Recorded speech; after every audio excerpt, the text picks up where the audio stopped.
Good morning to all. Welcome to BC Study Circle. This is Yadagiri, Faculty of Telangana History. మనం ఈరోజు కుతుబ్ షాయిల గురించి మాట్లాడుకుందాం. కుతుబ్ షాయిలు 1512 నుంచి 1687 వరకు గోల్కొండ ప్రాంతాన్ని కేంద్రంగా చేసుకొని పరిపాలన చేయడం అనేది జరిగింది.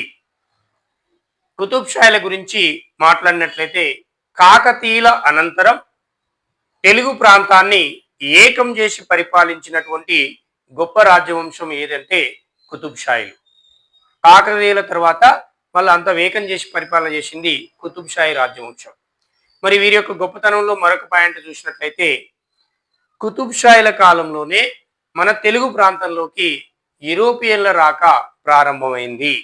అంటే బ్రిటిష్ వాళ్ళు కానీ, ఫ్రెంచ్ వాళ్ళు కానీ, డచ్ వారు కానీ, పోర్చుగీస్ వారు కానీ ఒకరి తర్వాత ఒకరు ఎవరి కాలంలో వచ్చారంటే కుతుబ్ షాయిల కాలంలోనే మన తెలుగు ప్రాంతంలోకి రావడం జరిగింది.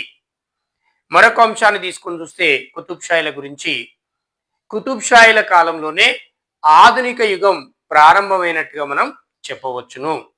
ఈ కుతుబ్ షాయిల కాలంలో తెలుగు యొక్క కవులకి, తెలుగు భాషకి మంచి ఆదరణ లభించిందిగా మనం చెప్పుకోవచ్చు.